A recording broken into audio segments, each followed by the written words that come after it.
Coming up next, the main event, a matchup for the UFC lightweight division title.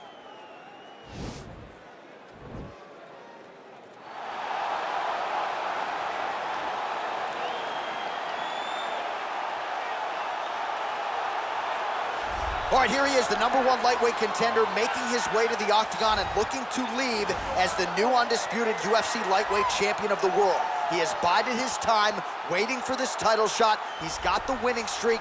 He has the quality of opposition. Now he's fighting the #1 guy in the world. He believes he's the best.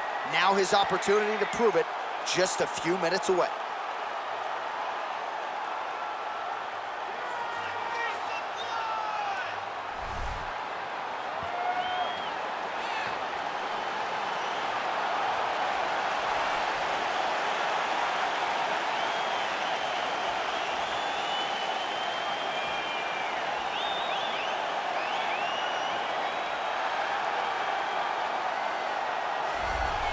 All right, here's the UFC lightweight champion of the world, defending his belt yet again. This has been one dominant 155-pound fighter, ladies and gentlemen. You know, this is a belt that frequently changes hands. Well, it hasn't since it's been wrapped around this guy's waist, given all the skills he brings to the table. The question is, fighting a challenger like this, can he hold on to the belt? If he can, just another chapter in the greatness of one of the best lightweights this octagon has ever seen.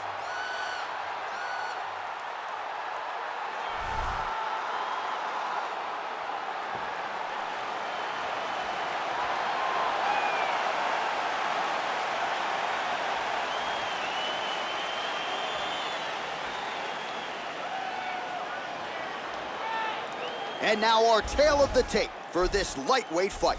Sterling is 2 years his senior. He will have a 1-inch reach advantage. To get us started with the official introductions, we go inside to the veteran voice of the octagon. Here's Bruce Buffer. Ladies and gentlemen, this is the main event of the evening. And when the action begins, our referee in charge of the octagon, Dan Murgliata. Now, this is the moment UFC fans around the world have been waiting for.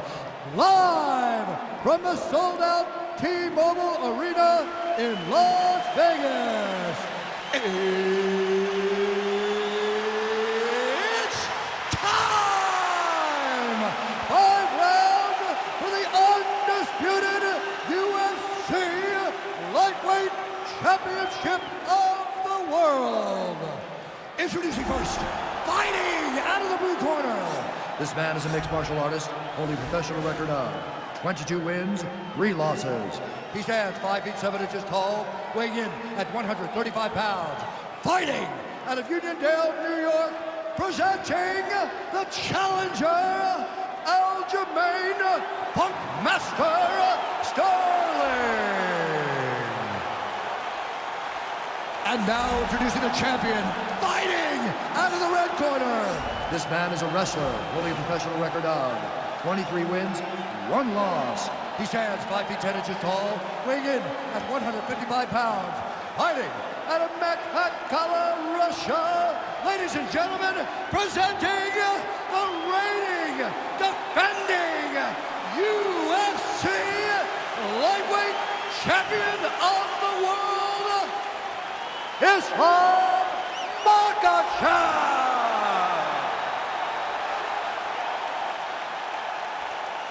All right, this is for the UFC Championship. I want you to obey my commands at all times, protect yourself at all times. I want a nice, clean, safe fight. Touch gloves, back your corners, come out fighting.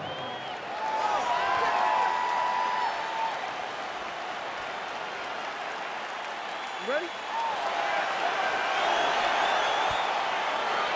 All right, you ready?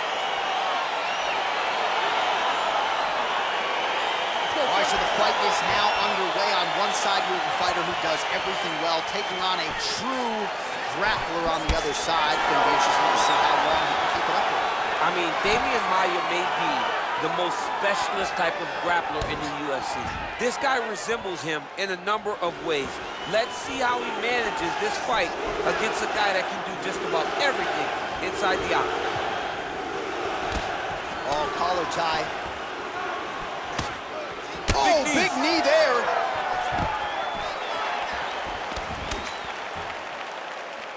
And that one was heavy.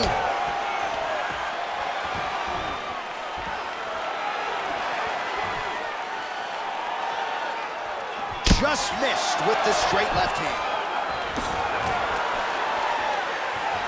And they separate. All right, so a near-perfect entry there, and finally he gets his first takedown of the fight, and they say if at first you don't succeed, try again, was able to get him down. He's got his chin in, but now it's starting to slip under the neck. Oh.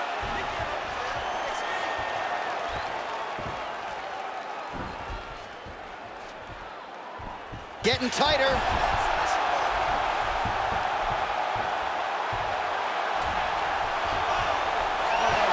Not tapping out tonight. Now into his mount.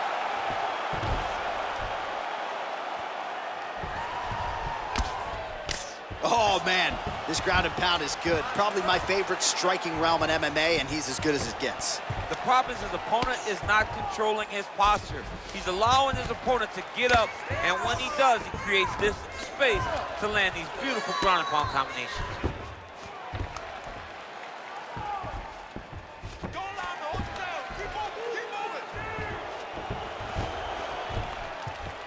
Under 3 minutes now to go in the round.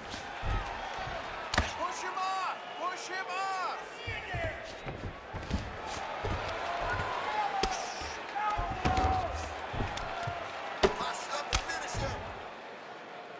Man, this is some serious ground and pound. He's trying to put this dude's head, like, through the canvas. He's one of the better ground and pound fighters we have in the entire UFC, and you're seeing why.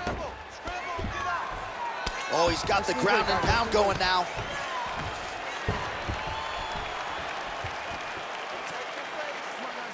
So just over 20 total strikes, as you see there, have landed for Aljamain Sterling.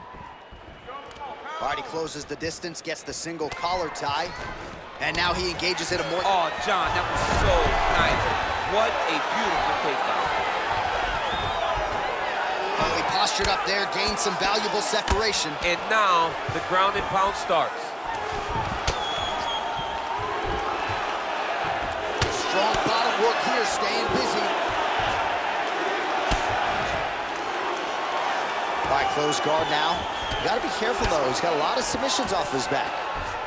Sterling gets up. He is back on the feet here. Big punch lands through the middle.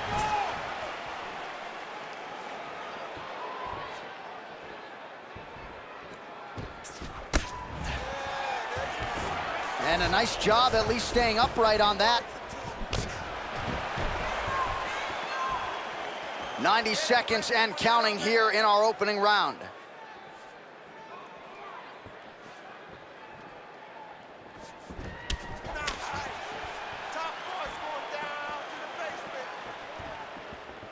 That one snuck in. Nice strike.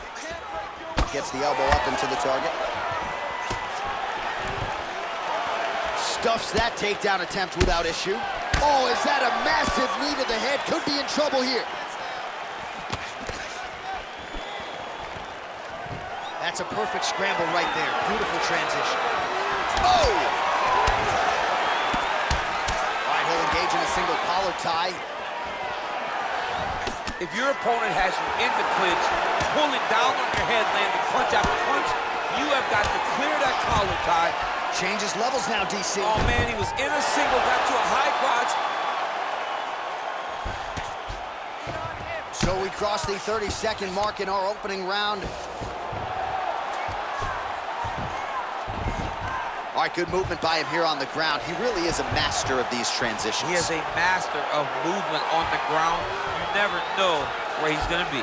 Trying to pass the guard here, but a nice job by the bottom fighter defensively. Bottom fighter did a fantastic job of following with his hips, making sure he blocked any attempt to get past his guard. The horn sounds for the end of round one. Excellent job back there. This striking looks beautiful. Pick that up now. More combinations. All right, now we check out some of the action from that previous round, DC. How about the display of striking? Just high level. I mean, you would think that we're watching a K1 level kickboxing match opposed to being in the UFC. Both displayed great technical skills, unbelievable striking. All right, here we go with our next round, and really shades of the Diaz brothers in that previous round. A lot of volume, a lot of accuracy, just a lot of efficiency on the feet. Very, very efficient. Good round in the sense that he did not throw everything with absolute power, but he was touching the entire time. And every now and again, he would set down a strike that was really damaging his opponent. He got that knee to connect to the body, and if you're the defensive fighter here, you got to make sure you don't eat too many more of those. You cannot eat too many. You got to get the elbow inside, because otherwise, he's going to land one that's going to shut everything down. Oh! He's got him hurt here.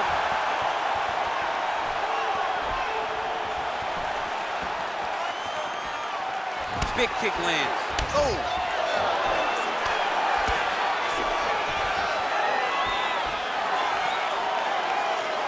Well, he's been pretty accurate tonight. He's landed some significant strikes, but his corner's looking for him to mix it up a little bit more and just throw more volume. Because they don't see too much of a threat. This guy has to have confidence in knowing that when he extends his combinations, he's still safe, but he's also going to be able to land. He's got to be finding that confidence in his mind that all the reps in the training room are going to pay off. Stuffs the takedown, no problem.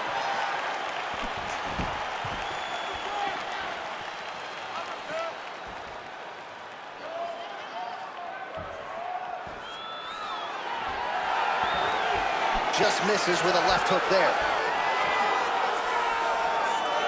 He's very tricky when he throws that body kick.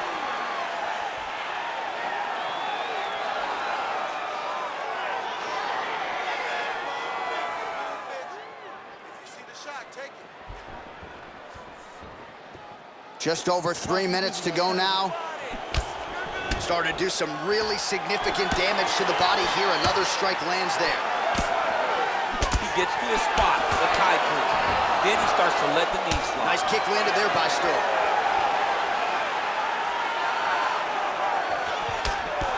Right hook to the head block. Oh, single collar tie here. Nice entry into the finish direct.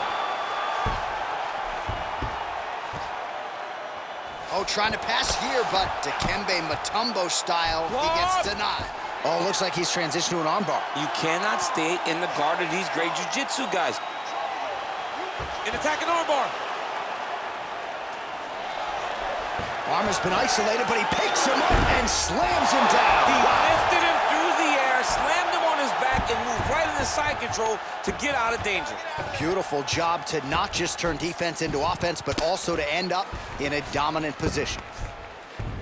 Well, not ideal to spend this much time on the bottom, but you can't fault him for his activity. Landing strikes here from the bottom. Nice work by Sterling. The ground and pound has been there all night. He's putting him in exactly the positions he needs to be in right now. He's able to relax here, and he understands, being a veteran of so many fights, that as long as he's on top, he's winning. He feels like he's winning here.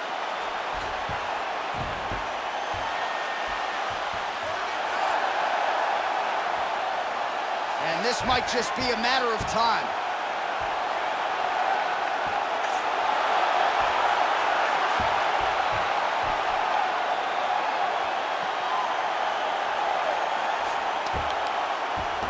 And that will do it. Unbelievable. What a performance. Yeah, great job executing the submission in that fight. Really strong work. You can see the years of repetitions in the gym to set it up and ultimately get the tap there. Great technique to set up the finish. All right, let's take a look back at the replay as he gets it done by submission tonight, champ. Just watch how slowly he approaches the submission, though. He never rushes. He takes his time, but it's his trickiness. It's his ability to trick people into going to the floor with him that puts them in danger and finishing fights.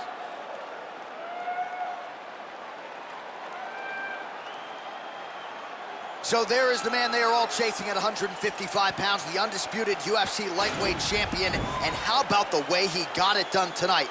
A spectacular submission to finish the job. Ladies and gentlemen, referee Dan Mergliotta has called a stop to this contest at 3 minutes, 41 seconds of round number 2. Declaring the winner by tap out, and still the undisputed UFC lightweight